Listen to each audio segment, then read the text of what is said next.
성도 여러분, 좋은 아침입니다. 오늘은 시편 46편으로 기도의 시간을 열겠습니다. 하나님은 우리의 피난처시요 힘이시니 환난 중에 만날 큰 도움이시라. 그러므로 땅이 변하든지 산이 흔들려 바닷 가운데 빠지든지 바닷물이 솟아나고 뛰놀든지 그것이 넘침으로 산이 흔들릴지라도 우리는 두려워하지 아니하리로다. 셀라. 한 시내가 있어 나뉘어 흘러 하나님의 성 곧 지존하신 이의 성소를 기쁘게 하도다. 하나님이 그 성 중에 계심에 성이 흔들리지 아니할 것이라. 새벽에 하나님이 도우시리로다. 문나라가 떠들며 왕국이 흔들렸더니 그가 소리를 내심에 땅이 녹았도다. 만군의 여호와께서 우리와 함께 하시니 야곱의 하나님은 우리의 피난처시로다. 셀라.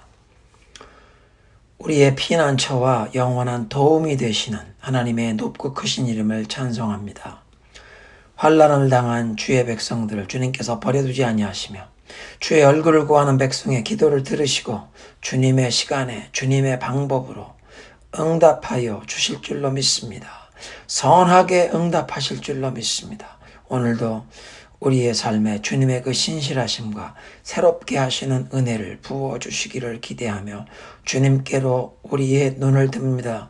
성령이여 주님의 말씀을 깨우쳐 주시옵소서. 예수님의 이름으로 기도드리옵나이다. 아멘. 오늘의 본문은 미가서 1장 8절부터 16절입니다. 이러므로 내가 애통하며 애곡하고 벌거벗은 몸으로 행하며 들깨같이 애곡하고 타조같이 애통하리니 이는 그 상처는 고칠 수 없고 그것이 유다까지도 이르고 내 백성의 성문 곧 예루살렘에도 미쳤음이니라. 가드에 알리지 말며 도무지 울지 말지어다. 내가 베들레 아브라에서 티끌에 굴렀도다. 사빌 주민아 너는 벗은 몸에 수치를 무릅쓰고 나갈지어다. 사안한 주민은 나오지 못하고 벳 에셀이 애곡하여 너희에게 의지할 곳이 없게 하리라.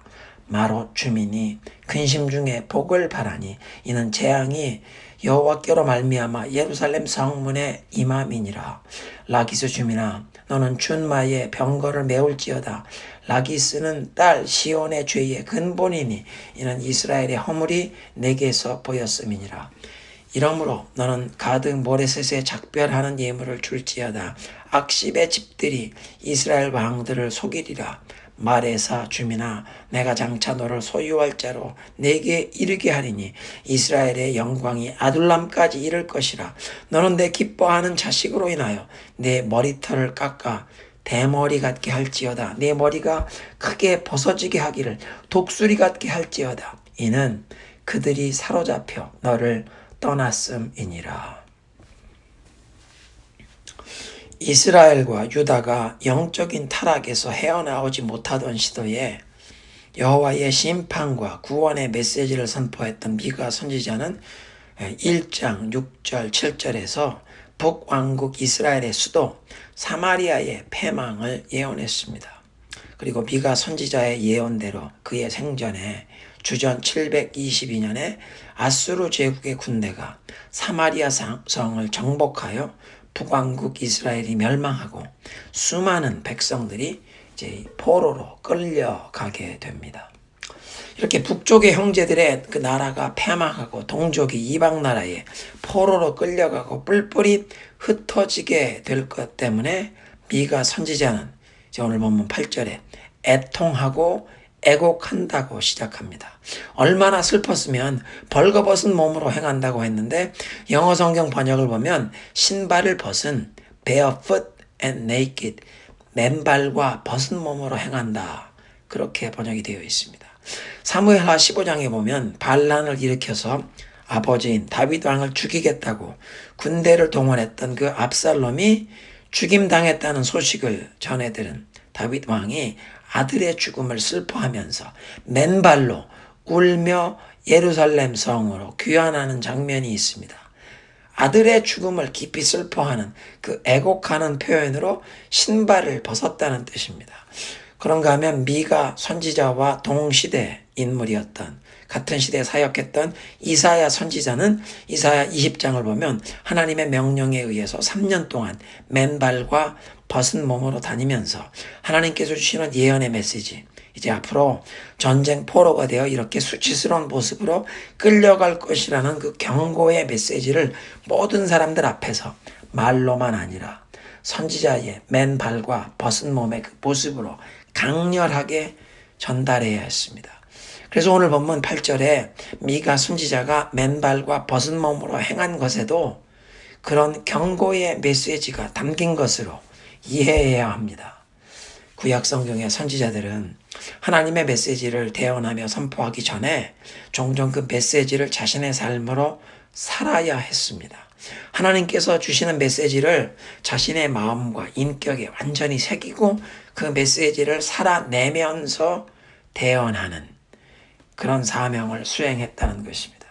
그래서 미가와 동시대에 사역했던 또 다른 선지자 호세아는 음란한 여인 고멜을 아내로 맞아서 가정을 지키지 않고 자꾸 뛰쳐나가는 아내를 찾아다니고 인신매매로 팔려버린 그 아내의 몸값을 지불하고 다시 집으로 데리고 돌아오는 그런 일을 반복하면서 하나님께 등을 돌리고 우상을 숭배하며 영적인 음행에 빠진 그 이스라엘 민족을 향해 사랑의 손길을 끊임없이 내미시는 여호와 하나님의 그 애타는 마음을 선지자 자신이 뼈저리게 체험하면서 하나님의 메시지를 백성에게 대언했던 것입니다.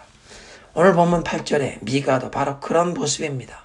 하나님의 메시지를 말로만 외치는 게 아니라 삶으로 살아내야 하는, 그래서 하나님의 심판과 징계가 다가와서 북왕국 이스라엘의 수도 사마리아만 폐허가 되는 것이 아니라 12절에 보니까 이 여호와의 재앙이 예루살렘 성문에까지 이른다는 이 두렵고 암울한 예언의 메시지를 맨발과 벗은 몸으로 행하면서 백성들에게 슬프고 안타까운 애가를 부르면서 하나님의 메시지를 대언하고 있습니다.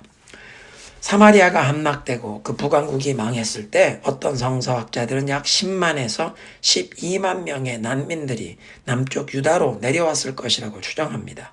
그리고 그 난민들의 대부분의 숫자가 수도인 예루살렘 지역으로 몰렸을 것입니다. 9절에 북왕국 이스라엘의 상처가 고칠 수 없는 심각한 상태인데 그런 상처와 병든 것이 남쪽 유다의 예루살렘에까지 미쳤다는 그 미가 선지자의 말에는 북왕국 이스라엘이 하나님의 징계를 받아서 나라가 망하게 되었던 그 영적인 질병, 타락이 남왕국 유다에까지 전염이 되었다는 그런 의미입니다. 북왕국의 동족들이 난민이 되어서 예루살렘 성문으로 몰려왔는데 저들을 난민이 되게 한 그 하나님을 거역하는 죄가 남왕국 유다와 예루살렘에까지 퍼져 있다는 진단을 내리는 것입니다. 그래서 10절부터는 앞으로 하나님의 심판이 임하여 패망할 그 유다의 운명을 슬퍼하는 애곡의 노래 형식으로 이제 예언의 메시지를 대언하고 있습니다. 주전 722년에 북왕국 이스라엘이 아수르에 망하지만 남왕국 유다는 주전 586년에 바벨론 왕 느부갓네살에게 예루살렘이 이제 함락이 되고 성전과 성읍이 다 불타버리게 됩니다. 이 10절에 그렇게 이제 앞으로 유다가 망하게 될 이런 운명이 다가오는데 가드에 알리지 말라. 가드는 지중해 연안에 해상무역으로 부유했던 그 블레셋의 5개 중심이 되는 도시국가 중에서 다윗이 물맷돌 하나로 그 승리했던 거인 용사 골리앗의 고향입니다. 그러니까 이스라엘 민족의 그 역사에서 항상 라이벌, 원수였던 블레셋 사람들에게 유다가 망하고 있다는 소식, 저 원수들이 기뻐할 소식을 알리지 말라는 뜻입니다. 10절에서 15절에 여러 마을과 성읍들이 언급되는데 모두 이스라엘의 그 지리에서 쉐펠라 지역이라고 불리우는 지중해 연안의 평야 지역에서 유다의 산지로 올라가는 그 구롱 지역을 쉐펠라라고 하는데 이 쉐펠라에 있는 마을과 성읍들입니다. 미가 선지자의 고향인 모레셋도 바로 이 쉐펠라 지역에 속하는데, 미가는 앞으로 아수르 제국의 군대가 지중해 연안의 그 도시들을 북쪽에서부터 점령하면서 내려와서 먼저 쉐펠라 지역을 장악한 후에 예루살렘을 공격하기 위해 올라갈 것을 알았고, 그 지역의 도성들에게 임할 화를 예언하고 있는 것입니다. 11절에 사빌주나 벗은 몸으로 수치를 무릅쓰고 나가라. 전쟁 포로로 끌려가는 모습입니다. 사안한 주민은 나오지 못한다. 외국 군대가 주변을 다 점령해서 거민들이 두려워 성 밖으로 빠져나오지 못하는, 집 밖으로도 나오지 못하고 숨어있는 모습입니다. 사실 이 11절부터 15절까지 보면 이게 시, 노래에서 그 히브리어 원어에는 word play라고 같은 발음이 되는 단어로 그 구절이 이제 이루어져 있는데, 이를테면 사빌 주민아 벗은 몸에 수치를 무릅쓰고 나가라. 사빌이라는 말은 본래 뜻은 pleasant, 반갑고 기쁜, 아름다운 그런 뜻인데, 벗은 몸, 수치스러운 부끄러운 모습으로 끌려나간다. 이것이 대조가 되는, 아이러니가 되는 그런 뜻입니다. 그런가 하면 사안이라는 말의 뜻은 나온다, 빠져나온다 라는 히브리 말과 발음이 같은데, 그 빠져나온다는 이름을 가진 사안한 주민이 도리어 빠져나오지 못한다. 벳 에셀이 애곡하는데, 그가 영어 성경엔 여기 하나님께서 너희에게 의지할 곳이 없게 하리라, 그렇게 번역이 되어 있습니다. 벳 에셀이라는 성읍의 이름의 뜻은 벳, 집, 에셀, 돕는 자, 즉 돕는 자의 집이란 이름을 가진 성읍인데, 하나님의 심판이 내리니까 하나님께서 너희가 의지할 곳이 없게 하신다는 무서운 예언입니다. 16절에는 유다의 자손들이 사로잡혀서 전쟁 포로로 노예로 끌려가는 것 때문에 자식 잃은 부모들이 머리를 깎게 되는, 가족의 죽음을 애도하듯 삭발하라고 예언하고 있습니다. 이런 이유가 12절에 재앙이 여호와 하나님께로부터 임했다. 이런 하나님의 재앙이 임한다는 무서운 예언은 회개를 촉구하는 것입니다. 회개하고 돌이켜서 재앙을 면해라. 요나 선지자가 니느웨 성이 40일 후엔 망한다, 하나님의 심판이 임한다고 외칠 때 그 온 도성의 거민들이 왕부터 회개할 때 하나님의 심판을 면했던 그 역사를 보아도, 심판과 무서운 재앙이 다가온다는 경고의 메시지는 항상 회개하라는 초청입니다. 함께 기도합니다. 하나님, 우리에게도 회개의 영을 부어 주옵소서. 장기간 지속되고 있는 이 코로나 팬데믹의 재앙이 우리에게 회개하라는 하나님의 메시지로 알아들 수 있도록 우리에게 깨닫는 마음과 보는 눈과 듣는 귀를 주옵소서. 성령이여, 오늘도 우리의 기도의 시간을 인도하여 주옵소서. 예수님의 이름으로 기도드리옵나이다. 아멘. 합심 기도하실 제목은 먼저 코로나 팬데믹 가운데 우리가 살고 있는 이 미국의 모든 교회와 성도들에게 영적인 각성, 회개운동을 주시도록, 또 팬데믹의 최일선에 있는 의료진들을 하나님이 특별히 보호해 주시도록 기도하겠습니다.